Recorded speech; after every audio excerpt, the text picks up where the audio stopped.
Bonjour à tous, ravi de vous retrouver dans Smart Job, votre rendez-vous emploi RH, c'est tous les jours du lundi au vendredi, débat, analyse, expertise et vos rubriques habituelles évidemment. Bien dans son job aujourd'hui, tout quitter, renverser la table, se reconvertir et s'épanouir. On va en parler avec Lionel Giraud, il est le fondateur de Café Momux.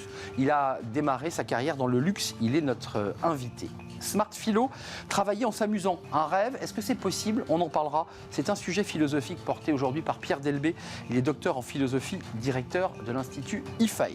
Et le grand entretien dans le cercle RH avec Latifa Akou pour mettre en lumière des métiers méconnus, les métiers de l'environnement de travail, avec une structure, une organisation très puissante, l'IDET. On fera le point avec elle sur ces nouveaux métiers qui d'ailleurs collent avec l'évolution du monde du travail. On parlera de la semaine notamment des 4 jours. Et puis pour terminer, fenêtre sur l'emploi avec notre partenaire Talent for the Planet, une semaine consacrée à tous ces sujets recrutés en vue d'une transition sociale, environnementale. Et c'est Julien Longness qui nous en parlera. Il est le dirigeant et cofondateur d'Imagreen. Voilà le programme. Tout de suite, c'est bien dans son job.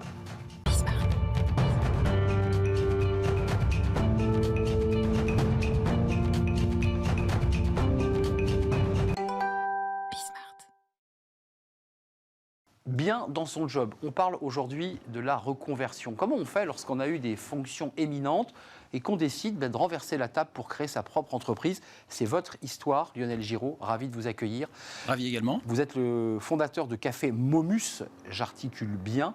Café de luxe, on va en parler, avec toute une histoire. Momus, c'est quoi, un café au 19e?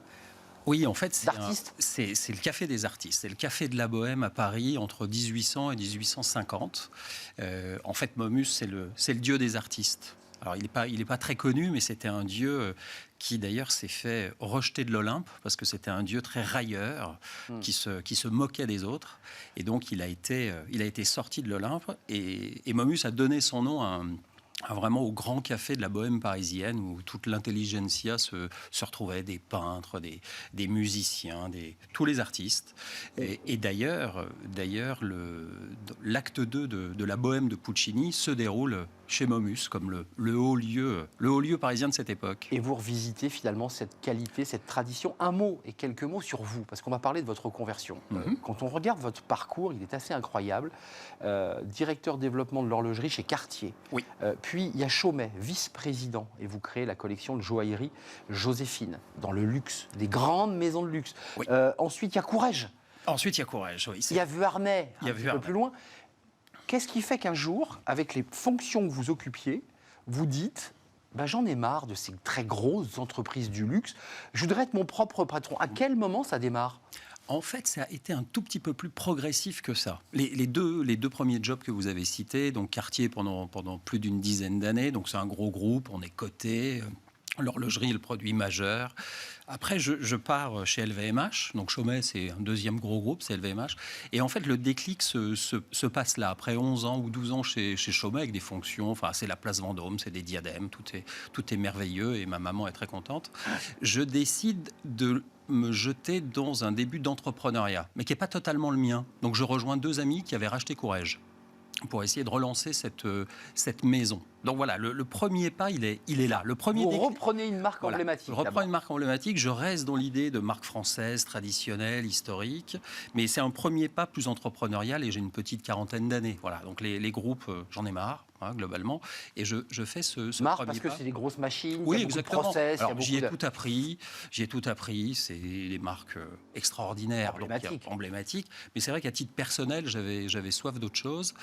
Et puis après, je passe un pas plus loin sur Vuarnet, dont je prends la présidence, mais dont je deviens actionnaire et partenaire du déploiement. Donc le patron, là. Voilà, donc là, c'est le patron et on met son cash. Donc voilà, on passe une étape supplémentaire. Alors là, c'est pas le même risque, là. C'est pas le même risque, on oui. commence à en prendre une partie, et c'est avec un fonds d'investissement, donc voilà, c'est plus risqué. C'est pareil, un retournement d'entreprise.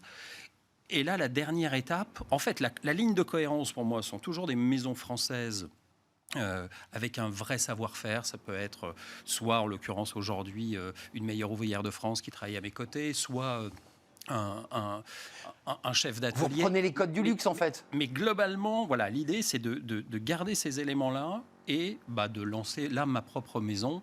Et là, c'est uniquement du cash friends and family. Donc là, on va une étape plus loin. Donc en fait, Mais il y a de la frugalité dans votre parcours. Il y a des personnes qui démarrent par une PME et qui veulent et qui rêvent de finir chez Chaumet. Vous faites l'inverse, vous. Oui, je suis parti du plus gros. Oui, je suis parti de chez Cartier. Chaumet, c'est un peu plus petit. Bah ouais. Courrèges, tac, Vuarnet. Et tout d'un coup, vous créez votre entreprise. Oui, micro. C'est quoi? C'est la liberté qu'incarne ce choix? Oui, alors de la liberté à la solitude, il n'y a qu'un pas qu'il faut bien gérer quand on est jeune. Moi, je suis un jeune vieux entrepreneur, en fait. Voilà, c'est ma nouvelle définition. C'est une deuxième vie, quoi. Oui, c'est une deuxième vie. Après, elle arrive à un moment où j'ai peut-être mis du temps à comprendre que c'est véritablement ce qui, moi, m'animait. Je crois que j'en avais pas, alors pas forcément l'envie, pas forcément le talent, et probablement un peu la peur quand j'avais 25 ans. Aujourd'hui, on voit que les jeunes rentrent beaucoup plus là-dedans, et moi, je trouve ça extraordinaire. Ouais. Moi, j'ai mis 25 ans à le mûrir. Envie de vivre cette aventure personnelle, et revenons quand même à ce que vous faites. Quand on regarde votre produit, c'est vrai que vous reprenez les codes du luxe, l'emballage, le packaging, le choix de vos cafés. Enfin, vous faites des bijoux, mais là, c'est du café. Alors, je vous remercie. Le point de départ, en fait, alors j'aurais pu me dire, tiens, j'ai une vraie expertise en joaillerie et en horlogerie, je fais ça. Si ce n'est qu'en termes de cash, on est vraiment dans des investissements colossaux. Et j'aimais bien l'idée de partir du produit le plus simple qui soit, après l'eau, globalement, et d'essayer de voir comment on peut le monter, non seulement sur la manière dont on le source. Ça, c'est important. Voilà, ça c'est un vrai sujet, on va en reparler. L'écologie, oui. Mais surtout, comment on peut créer autour un concept qui fait que le produit devient un produit qu'on a envie d'offrir. Moi, mon rêve, c'est pas tellement... Vous voyez qu'on en revient quand même à l'idée d'offrir le beau cadeau que l'on offre, c'est ça. Comme on offre un bijou. Exactement, comme on offre un bijou, ou comme une on montre. peut offrir...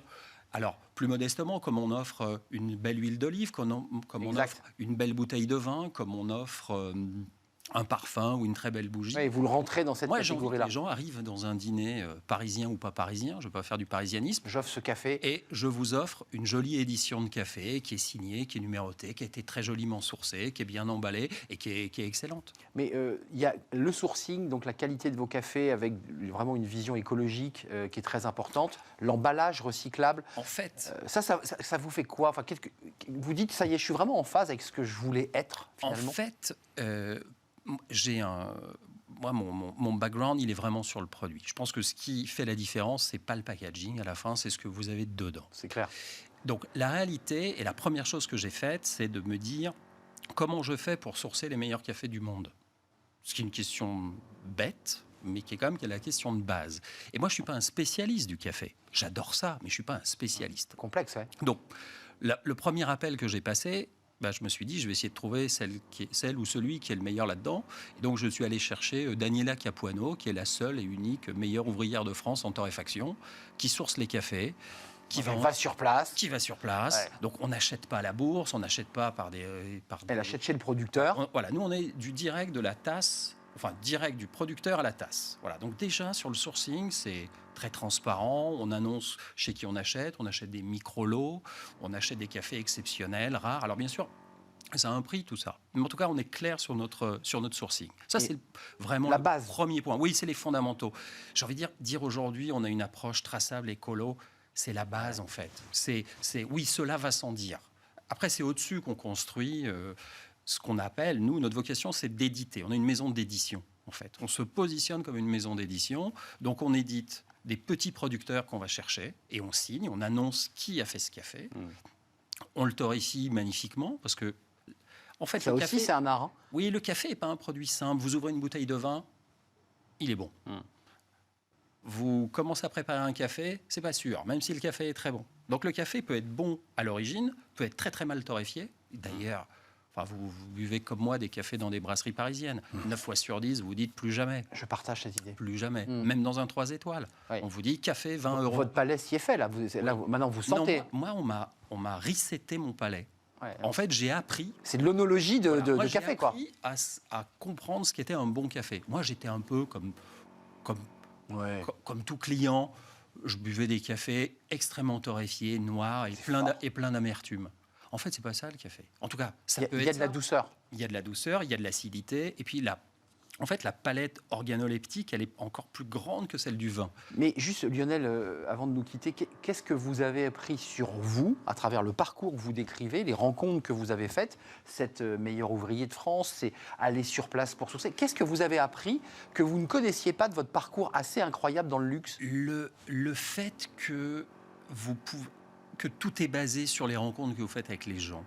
En fait, rien n'est tellement impossible à partir du moment où vous avez le culot, l'audace de prendre votre téléphone et d'essayer de rencontrer. Moi, en fait, quand vous êtes dans une grosse société, finalement, vous êtes cadenassé un peu dans un job et vos interlocuteurs sont les gens de la boîte. Quand vous êtes entrepreneur, si vous sortez pas, si vous voyez pas des gens, si vous portez pas le truc, il se passe rien. Et en fait, ça m'a un peu... Voilà, je suis sorti. En fait, je crois que je suis sorti. Ouais. Et c'est ça, je crois, être entrepreneur, c'est sortir. Et vous êtes devenu celui que vous vouliez finalement être à 25 ans avec un parcours... Probablement, ou alors il m'a fallu du temps. Il a fallu ce temps Je pense que je l'aurais probablement pas fait. Vous vous êtes torréfié en quelque sorte. Je me suis torréfié avec... Comme le vin. Mais sans amertume. Mais sans amertume.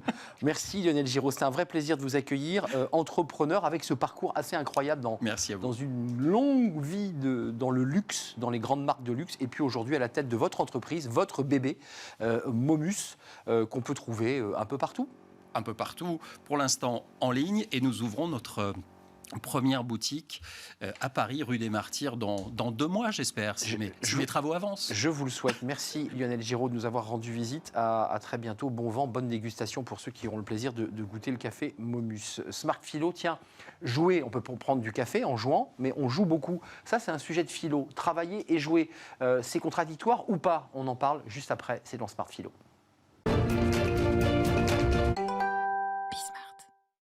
Smart Philo, travailler et jouer, est-ce que c'est contradictoire? On va en parler. Travailler en s'amusant, parce que certains disent moi j'ai envie de travailler, mais j'ai quand même aussi envie de m'amuser. On en parle avec Pierre Delbé. Bonjour Pierre, vous êtes docteur en philosophie, directeur d'IFAE, 10 clés pour repenser le management sur Aristote, à travers Aristote. C'est votre dernier livre. Concrètement, le jeu est au cœur de nos vies. Voilà, qu'on le veuille ou qu'on ne le veuille pas, on joue, l'être humain a toujours joué, mais paradoxalement, on oppose souvent jeu et travail. Quel regard vous portez, vous, le philosophe, sur cette question? Il y a un paradoxe ou pas? Alors je crois qu'en ce qui concerne le jeu, au sein des entreprises, il faut bien voir qu'en fait, il y a plein de valeurs différentes et d'univers de valeurs différentes dans l'entreprise. Il y a évidemment les valeurs de la performance qui sont fondamentales. Il y a les valeurs de l'éthique pour faire en sorte que les gens soient bien payés, etc., des valeurs. Et puis il y a la valeur du fun, il y a la valeur du plaisir qui est absolument importante aussi et qui est liée à la convivialité, au fait de fêter les réussites, etc., etc. On joue beaucoup quand même, 73% jouent occasionnellement, c'est un sondage, et que 58% régulièrement. Et ça a progressé. Oui, il y a eu une progression dans le jeu. C'est un échappatoire. C'est-à-dire que je crois effectivement que nos contemporains ont le sentiment que la vie est de plus en plus difficile.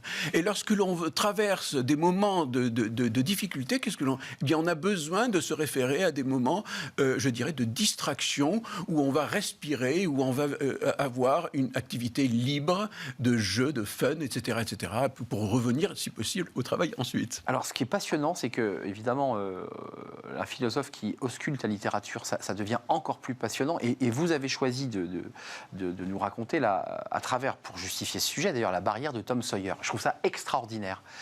C'est-à-dire qu'on l'oblige à travailler. Exactement. C'est Todd Polly qui l'oblige à peindre. Tu vas peindre une barrière. Et lui, malin, pour ne pas se faire railler par son copain qui passe et qui lui s'amuse. Ben Rogers. Il invente, il fait un pas de côté. Racontez-nous. Exactement, c'est exactement ça, effectivement.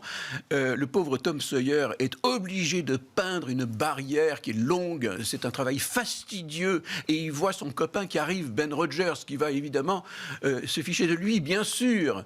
Et donc, ce qu'il va faire, c'est qu'il va adopter, il va jouer, il va adopter un comportement. Et ce comportement, ça consiste non pas à jouer le besogneux, mais à jouer l'artiste, n'est-ce pas, qui va peindre ça. Il décale, il observe. Qu'il observe, il se recule, il dit oui, ça c'est bien. À tel point que Ben Rogers va avoir envie de peindre à son tour, alors que lui, il est parti pour passer devant Tom Sawyer pour aller se baigner. Vous évoquez aussi, ça c'est important, le fameux livre de Roger Caillois, Les jeux et les hommes. Ça c'est un livre aussi fondateur. Qu'est-ce qu'on fait finalement quand on joue sur le plan philosophique? Qu'est-ce que ça dit de nous? Alors, ce livre est génial. Ouais, Si bien je peux me sûr. permettre, Roger Caillois, il est extraordinaire. Il y a 4 grandes catégories de jeux, nous disent-ils, et vous allez voir qu'il y a un rapport avec le travail. 1, la concurrence, le jeu, le foot, etc. C'est des équipes l'une contre l'autre, agone. 2, mimicry, le fait d'imiter, je joue aux cow-boys et aux indiens, je joue à Batman, etc., etc. 3, le vertige, comme les montagnes russes, vous savez, où Sensation. la sensation de vertige qui est extraordinaire. Et puis, le jeu de chance. La chance, le jeu, bon, voilà. Et donc, vous voyez bien qu'en fait, ces valeurs, qui sont des valeurs que l'on sert dans le jeu, on les retrouve aussi dans l'entreprise. La concurrence est bien présente. On joue des personnages au sein de l'entreprise, forcément. On a le vertige, par exemple, du financier qui va prendre un risque considérable. Et il y a l'opportunité de la chance que l'on a, que l'entrepreneur va prendre, etc. Donc, vous voyez, il y a des points, je dirais, des liens à faire entre le monde du jeu et le monde du travail. Le travail, est-ce qu'il est irréductible au jeu? Parce que ça reste quand même compliqué de dire à un manager, écoute, laisse-moi un peu jouer, j'ai besoin de me détendre. Ça ne marche pas dans l'entreprise. Quand on travaille, on travaille. Enfin, ça, c'est une vision un peu comme ça, un peu industrielle du terme, quoi. Oui, vous savez, il y a effectivement le mythe selon lequel Google, les gens qui travaillent chez Google, il y a effectivement des baby-foot, il y a des etc. Les salles de repos. Mais encore une fois, Roger Caillois montre quand même qu'il y a dans le jeu quelque chose de tout à fait spécifique et que je ferai tourner autour de 3 choses. C'est d'abord que le jeu, c'est libre, alors que le travail est une nécessité pour le commun des mortels. La deuxième chose, c'est que le jeu est fictif, alors que le travail est réel. Le résultat, il est concret, il est réel, et il faut effectivement aboutir à un résultat. Sans vous challenger, Pierre, il y a quand même des jeux avec des règles définies, quand même. Tout jeu a ses règles. Oui. Un jeu sans règles n'est plus un jeu. C'est vrai, bien sûr. Il y a des règles. Mais la règle est commune au travail. Et ça, c'est un point commun. Absolument, mais il y a des points communs, bien sûr. Voilà. Mais est-ce qu'on peut, pour conclure, c'est important, intégrer cette notion de jeu où elle est uniquement philosophique, intérieure et très personnelle? Est-ce que vous entendez ce que je veux dire? Est-ce que le management peut s'emparer de cette question? Oui, alors je crois que, si vous voulez, moi j'aurais plutôt tendance à dire qu'il y a cette dimension de convivialité, de joie, de fun, de respiration, etc. Les équipes les plus performantes, ce sont celles qui sont concentrées, mais c'est celles aussi qui savent prendre des moments de détente et de jeu ensemble. Et de fun et de se marrer, etc. Je crois que c'est très important. Mais, et c'est peut-être l'une des choses sur lesquelles j'insisterai, il y a une part irréductible. Le travail est quelque chose qui est sérieux et quelque part qui est un combat. Dans le travail, il y a une matière première qu'il faut transformer, c'est un combat, c'est difficile. Et donc, si vous voulez, il y a ce principe de réalité dont parle Freud, n'est-ce pas? Et qui est présent dans le jeu et qui n'est pas présent, et qui est une distraction au sein du travail, au sein du jeu. Et je crois que c'est la grande différence. Le jeu vise la distraction, le travail vise un principe de réalité. C'est ça, et donc on essaie parfois de s'en extraire. Absolument. Et c'est dans ce sens-là qu'on a besoin de ces respirations et de ces dimensions qui sont différentes et qui constituent la vie humaine. Un jeu de va-et-vient. Merci Pierre d'être venu nous éclairer sur ce sujet important, parce qu'en fait il anime nos vies sans qu'on s'en rende compte. Véritablement 10 clés pour repenser le management.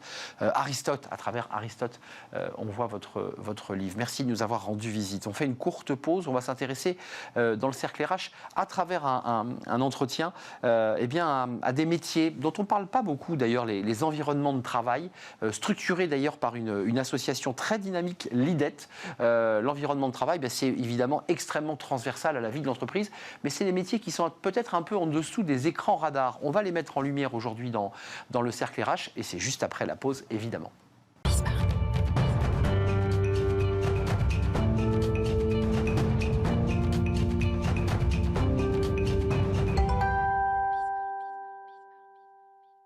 Le cercle RH est un grand entretien aujourd'hui à la rencontre de Latifa Akou. Bonjour Latifa. Bonjour. On est très heureux de vous accueillir. Vous êtes directrice France-Europe de l'environnement de travail dans un grand groupe pharmaceutique. On est très heureux, et vous êtes la présidente de l'IDET. On ne dit pas l'IDET, l'IDET, I-D-E-T, et ce qui veut dire inspirer, développer des environnements de travail. Alors c'est un changement de nom, parce que ceux qui connaissent bien l'environnement de ces métiers, ça s'appelait auparavant l'ARCEG. Absolument. D'abord, un mot sur ces métiers, parce qu'on parle beaucoup de métiers, on parle RH sur ce plateau tous les jours. Qu'est-ce que ce métier, et le vôtre en particulier, puisque vous présidez l'association, mais vous êtes aussi en fonction, c'est quoi les métiers de l'environnement de travail? Comment vous pourriez le définir?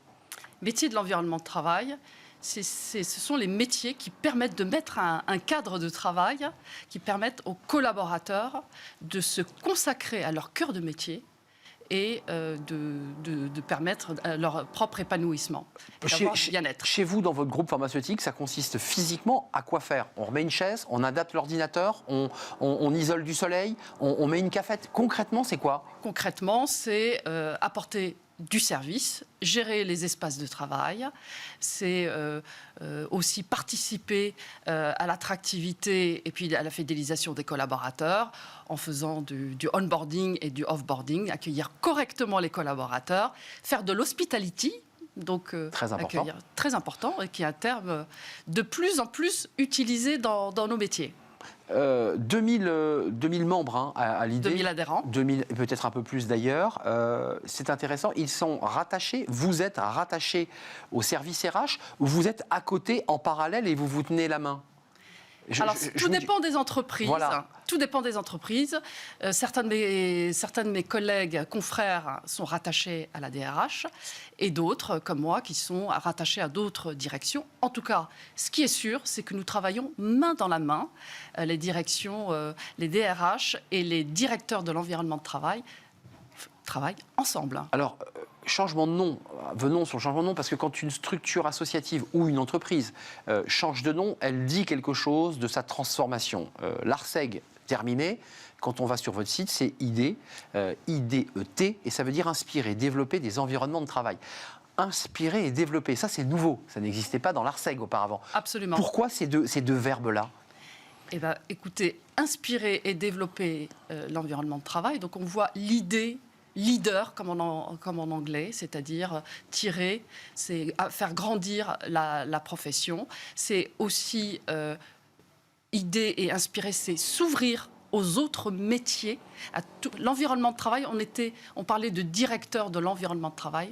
Aujourd'hui, on parle des environnements de travail.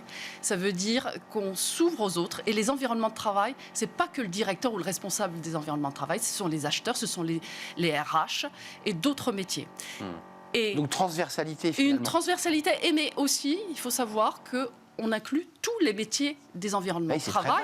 Mais c'est très vaste, c'est 102 milliards de chiffre d'affaires et c'est plus d'1 million d'emplois sur le territoire national. Donc c'est quand même intéressant de leur dire, c'est que vous portez des métiers à travers votre association, votre structure, l'idée de métiers qui passent sous les écrans radars. Je veux dire, on parle de métiers de la tech, d'ingénieurs, de data scientist, enfin, on en parle. Mais de moins en moins.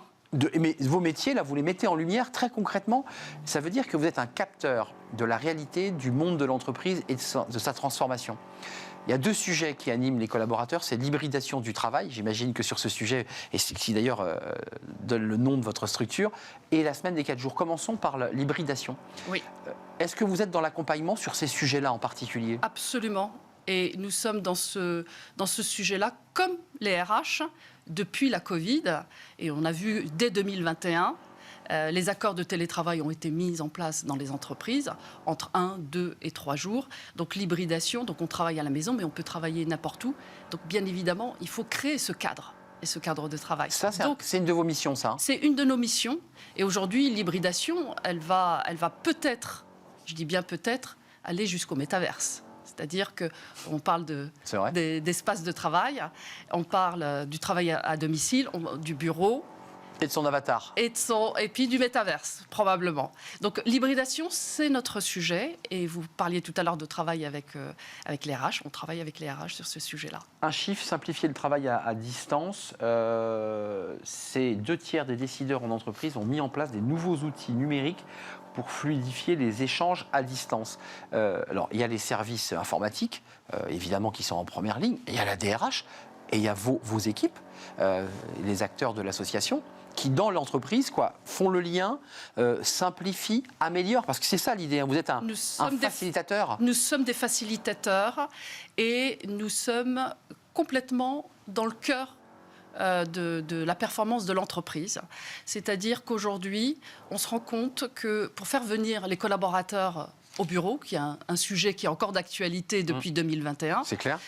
Aujourd'hui, nous devons mettre en place des services aux collaborateurs et on se rend compte que les 5 services qui sont importants dans l'entreprise, c'est la restauration, c'est tout ce qui est services de bien-être, services médicaux, parce que depuis le Covid, on se préoccupe de sa santé. Et puis, nous avons tout ce qui est sportif. Il y a une attente sur les services sportifs.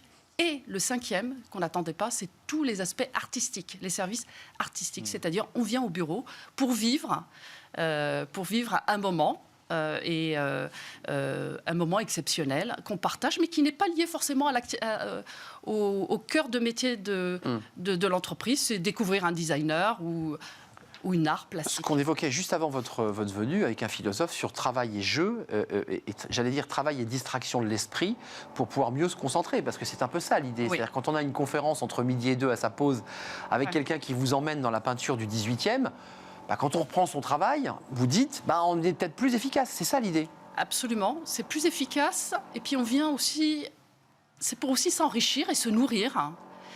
Et ça rend plus créatif aussi. On a besoin de créativité dans nos entreprises. Donc vraiment connecté, j'allais dire, aux besoins, aux ressentis des collaborateurs et à la manière dont ils viennent au travail. Est-ce que, à travers votre fenêtre et à travers tout le réseau que vous animez, vous y voyez quoi ? Une désaffection par rapport au travail ou une autre manière de travailler ? Est-ce qu'on tourne le dos au travail ou est-ce qu'on a envie de travailler autrement ? Je pense qu'il y a plusieurs façons de voir le travail. Alors, pour certains, le travail, c'est un gagne-pain. Il faut dire les choses comme elles sont. Et puis pour d'autres, c'est un lieu d'épanouissement. Donc aujourd'hui, il y a une quête de sens. C'est ce qu'on constate, toutes les études le montrent. Aujourd'hui, depuis qu'on est sorti des confinements successifs, on retrouve le sens.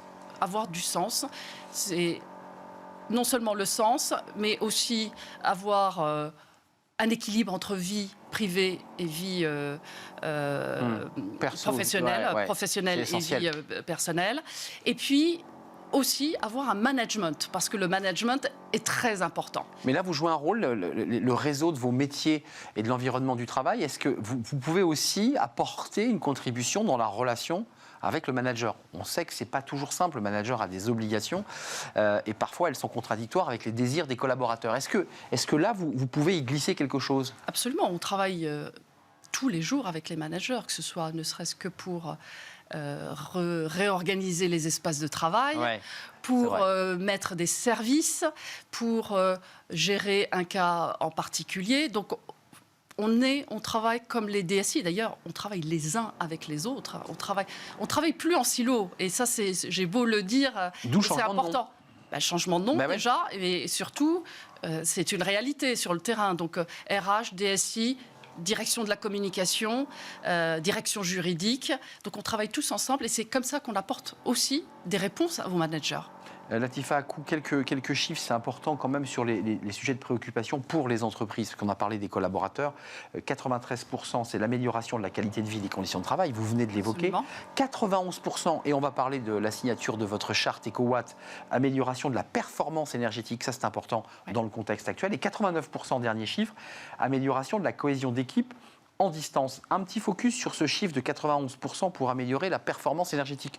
Vous avez signé il y a quelques semaines cette charte EcoWatt. Qu'est-ce que c'est que cette charte et cette signature avec l'association ID?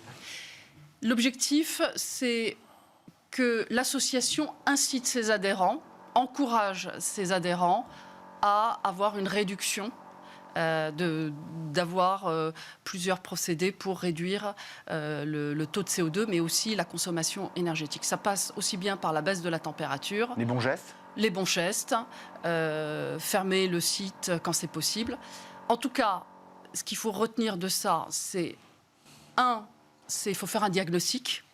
Il n'y a pas une formule qui s'applique à tout le monde. Chaque entreprise a son histoire. Exactement. Et deuxièmement, il faut faire ça avec beaucoup de bon sens est lié à l'activité de l'entreprise et à la culture de l'entreprise. On ne peut pas décider du jour au lendemain de fermer le site le vendredi si l'activité ne le permet pas. Une question qui est dans l'actualité, mais qui d'ailleurs une actualité qui va durer, cette fameuse semaine des 4 jours.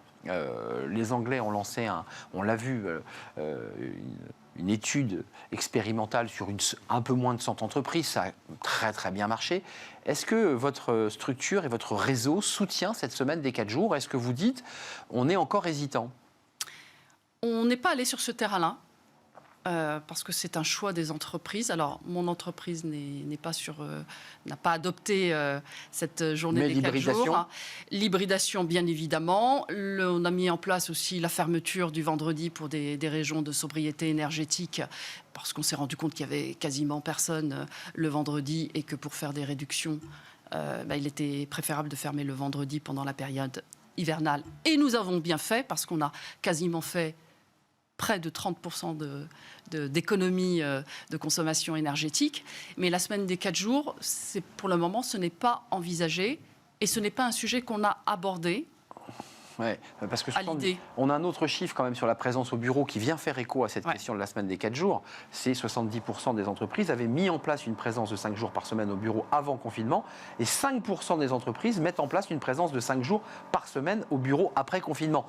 On voit quand même que les entreprises, elles cherchent la bonne formule. C'est-à-dire qu'on hybride, on hésite. Est-ce que vous avez des remontées de votre réseau sur, encore une fois, à la fois les attentes des salariés et parfois des moments un peu de tension sur l'organisation du travail? Alors, si vous parlez des 4 jours, oui, il y a une tendance aujourd'hui. Je crois que ça a été expérimenté en Espagne, ça fonctionne très très bien. Et aujourd'hui, on voit qu'il y a une attente aussi en disant je préfère travailler 4 jours et avoir le 5e jour pour la famille. Et c'est une tendance qui est en train de, qui est en train de se développer progressivement. Et après, je dirais, et je reviens toujours à la même chose, ça dépend de la politique de l'entreprise, de son activité. Et est-ce qu'on est plus performant ou pas performant? En tout cas, pour nous, directeurs de l'environnement de travail ou acteurs de l'environnement de travail, c'est sûr que ça veut dire une répercussion sur les espaces de travail, répercussions aussi sur... vous parliez tout à l'heure d'énergie. Bien sûr. Voilà, puis comment on gère des salariés à distance? Comment on gère et comment on crée ce qu'on appelle le sentiment d'appartenance. Quand on est loin. Quand on est loin, déjà avec le télétravail, c'est le sujet de toutes les entreprises, c'est de créer ce lien entre l'employeur et le collaborateur. Latifa Akou, avant de nous quitter, comme votre présence aujourd'hui, elle dit quand même votre volonté de communiquer, de dire on est là, on existe. Il n'y a pas que les DRH, et ils viennent régulièrement sur notre plateau, on les salue, mais on est là, on existe. Est-ce que vous souhaitez aussi faire émerger ces métiers? D'ailleurs, les profils des personnes qui font votre métier, c'est quoi? Ils viennent des RH, ils ont fait du droit, c'est quoi? C'est très protéiforme, si j'ai bien compris. Aujourd'hui, on a une belle formation qui existe depuis 1995. On a des masters en services immobilier, que j'oublie rien, et innovation. Et nous avons des belles personnes qui sortent de cette formation et qui sont en capacité, qui sont aujourd'hui responsables, directeurs de l'environnement de travail. Donc ça veut dire que tout est parti du bâti, mais par l'évolution du monde du travail, vous êtes aussi, et vous avez évolué sur l'humain. Ce n'est pas que du bâti que vous gérez. Non, vous gérez les hommes dedans. On gère le bâti, et là, pour apporter du bien-être, de la qualité de vie au travail. Et c'est je dirais, c'est toujours l'objectif, c'est l'humain. C'est ça. Nous, on apporte ce cadre, on apporte du service, de la réflexion autour de tout ça, et faire en sorte que le collaborateur se consacre pleinement à son cœur de métier et qu'il ne soit pas pollué par autre chose que... Donc, vous êtes des outils, et je mets des guillemets à ce mot, de rétention de collaborateurs et de marque employeur, parce que quand, de l'extérieur, on voit qu'une entreprise fait en sorte qu'elle ait des conférences, qu'il y ait des garages à vélo, et tous ces sujets, avec des voitures connectées ou des voitures avec des prises électriques, on se dit, tiens, j'ai peut-être plutôt envie d'aller vers celle-là plutôt que celle-là. C'est ça l'enjeu aussi. Absolument. C'est-à-dire que nous sommes, à la fois, on va attirer et retenir les talents parce qu'on apportera du service, on apportera du confort. Et effectivement, vous avez dit quelque chose de très juste. Aujourd'hui, les collaborateurs, qui sont les candidats qui viennent, une des questions, et surtout les jeunes gens, posent des questions sur tout ce qu'on fait en termes de RSE. Ben oui. Mobilité, vélo. Et qui font du RSE essentiellement, aujourd'hui, et surtout dans le tertiaire, parce que dans les autres activités, c'est beaucoup plus simple. C'est nous. Donc, c'est... les choses très très simples. Est-ce qu'on met est-ce qu'il y a encore des gobelets qui traînent en plastique ou en carton? Est-ce qu'on garde son mug? Est-ce qu'on garde son mug? Qu'est-ce que vous avez mis en termes de biodiversité? J'y arrive. Tous les sujets de RSE, nous les mettons en place dans l'entreprise. Ça nous est demandé et souvent les candidats, et surtout les jeunes candidats, nous le demandent. Merci de nous avoir éclairé sur ces métiers dont on ne parle pas assez souvent et qu'on a mis en lumière aujourd'hui dans l'émission Smart Job. Merci à vous, Latifa Akou, présidente d'IDEE. On est d'accord, on ne présente. C'est bien IDEE, c'est très bien prononcé. Voilà, bravo. Vous m'avez un peu accompagné. J'aurais été tenté de dire l'IDET, mais c'est l'IDEE qui est inspirée, développée des environnements de travail. Et vous êtes la présidente de cette belle association, ancienne association d'ailleurs. Elle date de 1975. Exactement. Merci de nous avoir rendu visite. On termine avec notre rubrique Fenêtre sur l'emploi. On ne va pas être dépaysé, on va parler aussi de la réduction d'énergie avec notre invité. C'est tout de suite et c'est Fenêtre sur l'emploi.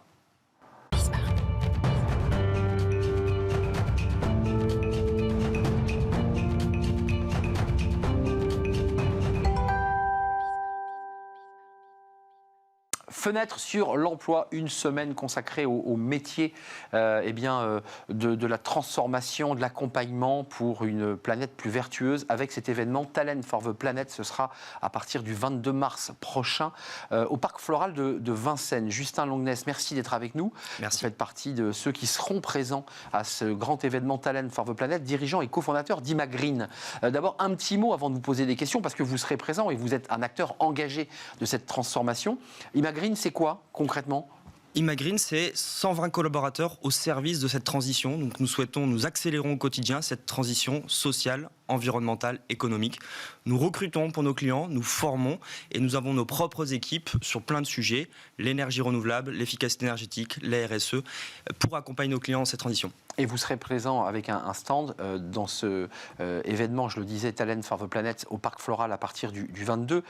Vous faites recrutement et conseil. Commençons par le recrutement. En quoi le recrutement, c'est un levier d'action pour entamer, voire même accélérer la transition sociale et environnementale ? Alors, nous, chez Imagreen, on pense que les femmes et les hommes sont la clé de voûte de cette transition. Soit c'est un frein parce qu'on manque de tête et de bras pour réaliser cette transition, soit c'est un accélérateur parce que c'est la force de travail. On travaille 8 heures par jour, on s'engage 8 heures par jour, plus de 200 jours par an. Donc évidemment, si cette force de travail va dans le bon sens, on accélère grandement la transition. Vous, votre travail chez Imagreen, c'est d'aller voir des entreprises, parce qu'il y a le recrutement, puis il y a le conseil, et c'est de leur dire, en fait, votre force, c'est l'humain. C'est les hommes qui sont dans votre entreprise. Mais ces hommes, il faut les transformer, il faut les accompagner. C'est ça votre travail ? Exactement. Il y a des entreprises qui, si je fais un petit raccourci, proposent plus la solution que le problème. Et ces entreprises-là, nous, on cherche à les accélérer. On cherche à accélérer leur croissance et leur performance. Et donc, ces entreprises-là doivent recruter beaucoup. Et aujourd'hui, il y a un frein parce qu'elles n'arrivent pas à recruter. Donc, on leur dit, essayez de recruter autrement. Ouvrez les bras, les fenêtres, tout ce que vous pouvez pour faire venir à vous les compétences. Mais Justin Longness, ça veut dire quoi, recruter autrement ? Parce que c'est vrai qu'il y a beaucoup d'entreprises à qui on doit le dire, mais recruter donc autrement. C'est quoi les outils ? Comment on les accompagne pour recruter autrement ? Alors, un petit point macro, en fait, dans cette transition, il y aura des secteurs qui vont se contracter, donc il y aura des personnes qui vont perdre leur emploi, et il y a des secteurs en expansion, donc avec une demande de recrutement forte. Et donc aujourd'hui, recruter autrement, c'est recruter sur la base plutôt de l'engagement. Aujourd'hui, les collaborateurs cherchent à s'engager par rapport à ce qu'ils ont compris dans leur vie de citoyen, donc ils cherchent du sens, et puis recruter aussi sur le savoir-être, ce qu'on dit en anglais le soft skills, et donc trouver à la fois, il y a les jeunes qui veulent s'engager, et puis beaucoup de gens qui sont matures, qui ont de l'expérience et qui souhaitent intégrer ce secteur qui ont du sens. C'est important pour vous cet événement au Parc Floral. Qu'est-ce que ça dit de votre entreprise et de votre engagement aussi ? Parce que vous accompagnez, mais ça dit aussi beaucoup de vous. Oui, on est un collectif et on est très fiers en tout cas d'être entreprise à mission entendue au sens juridique du terme. Donc notre mission, notre raison d'être, c'est révéler aux femmes et aux hommes leur pouvoir d'agir. Et sur Talent for the Planet que vous mentionnez, on a voulu être très généreux dans l'approche. Donc on a pris un stand physiquement généreux, donc avec de la place, mais pas pour parler uniquement d'Imagreen. Ce serait auto-centré, ça n'aurait assez peu de sens finalement. Non, on a voulu inviter plein d'interlocuteurs, des recruteurs, des gens qui sont dans le métier de la formation. On veut expliquer finalement quels sont les emplois aussi de demain. Il y a un frein finalement par rapport à les entreprises qui recrutent, c'est aussi les plus jeunes ou ceux qui sont en reconversion souhaitent s'engager dans les secteurs qui ont du sens, mais ne connaissent pas tous ces secteurs et tous ces métiers. Ça démarre d'ailleurs dès les écoles de commerce, voire même les grandes écoles de commerce, où on voit quand même qu'il y a une grande partie de ces jeunes qui boudent les entreprises qui ne leur apportent pas de sens ou dont le produit ne correspond pas à leurs idéaux. Ça, vous le ressentez aussi? Clairement. Aujourd'hui, il y a 2 critères qui sont très importants. Vous parlez des jeunes, c'est notamment le sens. Donc ça, c'est extrêmement important. Ils ne souhaitent plus s'engager dans une entreprise qui n'irait pas dans le bon sens. Et puis aussi, ils sont attentifs aux équilibres vie pro, vie personnelle. Et donc ça, c'est extrêmement important. Je suis au contact régulièrement. Attentif ou exigeant, Justin? Les deux. Vous êtes très très poli. Attentif, exigeant. Oui. Et d'une certaine manière, ils ont la possibilité d'exercer cette exigence parce qu'aujourd'hui, le marché leur est favorable. C'est-à-dire qu'on est en difficulté pour trouver les bonnes compétences. Donc les entreprises doivent finalement elles-mêmes travailler ces sujets pour offrir quelque chose d'intéressant. Justin Longness, Imagreen, vous avez une fenêtre ouverte sur les entreprises. Est-ce que réellement le monde bouge sur ces sujets? On en parle beaucoup, on en parle sur ce plateau et on en parle dans d'autres émissions sur Bismart. Est-ce que ça bouge? Est-ce qu'il y a une vraie prise de conscience? Parce qu'on nous dit qu'il y a urgence quand même. Oui, ça bouge, mais mon sentiment, c'est que ça bouge pas assez vite. Et c'est pas que mon sentiment. Là, je reprendrai un petit peu les différentes lois et les ordres de grandeur qui sont devant nous pour toute une série de sujets, neutralité carbone, etc. Les changements qu'on a devant nous sont pharaoniques et le mot est très faible. On n'a pas de mots pour expliquer ce qui est devant nous. Et donc, on n'a pas de mots pour expliquer finalement la force productive et l'engagement qu'il faut y mettre pour arriver à ces transformations. Donc, ça bouge, mais trop doucement, j'ai envie de dire. Vos entreprises, avant de nous quitter, celles que vous rencontrez, quels sont les points sur lesquels elles sont parfaitement ouvertes et j'allais dire éduquées, et quels sont encore les sujets sur lesquels il y a quelques tensions et sur lesquels vous êtes obligé de faire de la pédagogie? En fait, quand je dis que ça bouge trop lentement, il y a 2 sujets quand même. Je pense que les collaborateurs, ceux qui veulent s'engager, ceux qui sont en conversion, sont prêts à y aller. Et donc c'est plutôt, finalement, je vais dire ça comme ça, et je mets un petit coup de pression, je vais dire amicale, sur mes homologues, chefs d'entreprise et actionnaires. C'est plutôt de ce côté-là où il faut oser. Nous, le petit baseline, ce qu'on a en dessous d'Imagreen, c'est oser, fédérer, transformer. Le premier terme, c'est oser. Voilà, il faut pouvoir abandonner ce qu'on a connu pour aller essayer de transformer les choses et faire différemment. C'est ce que vous dites aux décideurs, ça. Exactement. Et peut-être même aux actionnaires. Mais bien sûr, exactement. Il faut que toute cette partie prenante, toute cette chaîne-là, puisse comprendre les enjeux et se donner les moyens d'y arriver. Vous nous dites en tout cas que certains salariés, nombreux, sont prêts à s'engager et c'est peut-être l'occasion d'aller jeter un œil à Talent for the Planet, 22 mars prochain, Parc Floral de Vincennes, si je ne m'abuse, avec des stands, vos entreprises et plein d'autres partenaires pour peut-être avancer plus vite encore sur ces sujets. Merci à Justin Longness d'être venu nous rendre visite, dirigeant cofondateur d'Imagreen, entreprise à mission, faut-il le rappeler, il sera au Parc Floral. Merci à vous, merci de votre fidélité, l'émission est terminée, merci à l'équipe qui réalisait notre émission, merci à notre ami réalisateur, merci à Héloïse pour le son et merci à l'équipe de programmation, Nicolas Juchat bien sûr et Laurelène pour la cité. Merci à vous et je serai là demain évidemment. Bye bye.